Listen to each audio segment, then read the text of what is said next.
आ गोटे महाभारतर कथा। महाभारत युद्ध सरी जाइछि। धर्मराज युधिष्ठिर राजा होइछन्ति,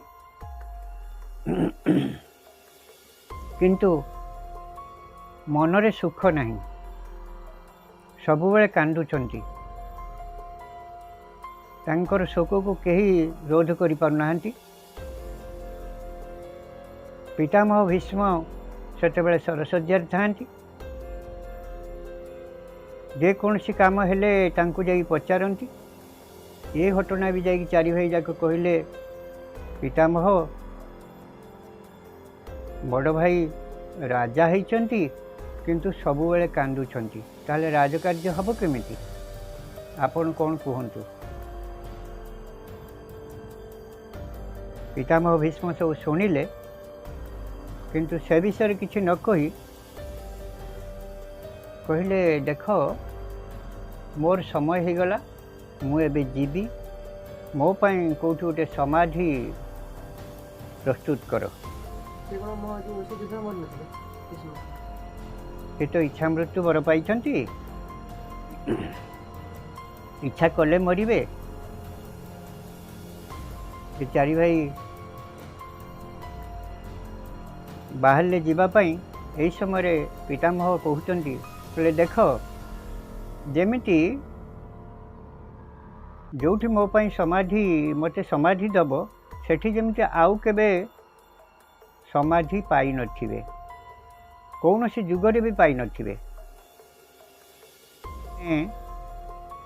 जाइकी अनुसंधान कले, सबुठी माटी परीक्षा कले, सबुठी काहाकु ना काहाकु समाधि दिया जाइछि। शेषर चिंता कले आमे हिमालय जीवा। हिमालय पाद देश जाई देखिले गोटे गुंफा। चिंता कले ये पत्थर गुंफा पाखरे केही केबे समाधि नहीं नथिबे। सेठी समाधि टी प्रस्तुत करिया पई जाउछंती। एही समय गछ डाल जाई जने महात्मा ठाई कहउछंती, ए तमे कौन करुछ? ना पितामह भीष्म पई समाधि प्रस्तुत करुछु। तमे किए? पचारिले चारि भाई। ना मु होची श्रीखंडी,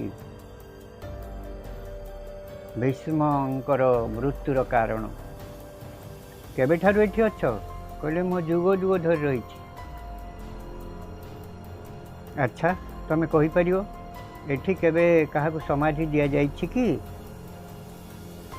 सेठू से श्रीखंडी कहउचंती, कहले आउ काहाकु एठी समाधि दिया जाइछि कि न जाइछि मु जानिनी, किंतु एठी शह शह बार से पितामह भीष्म को समाधि दिया गलानी। तेणु ये संसार रे नुआ बोली किछि नाही, सबु पुरुणा। आमको लगुच जोटा नुआ सी भी पुरुणा।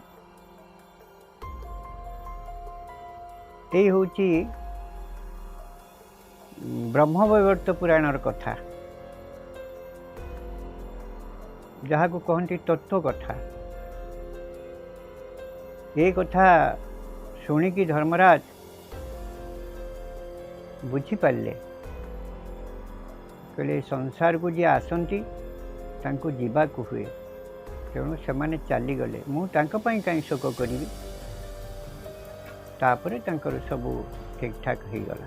हो एठी महाभारतर कथा किछिटा आपण आगे आलोचना कली। आपण मान को भल लगे कि नहीं मैं जानी, तथापि आपण मान से भगवान को श्रीकृष्ण पाद तले लय रखिकी चलतु। आपणकर मंगल हम, ये जगत भी मंगल हम। ये वाणी को विश्राम दवा। जय गुरु।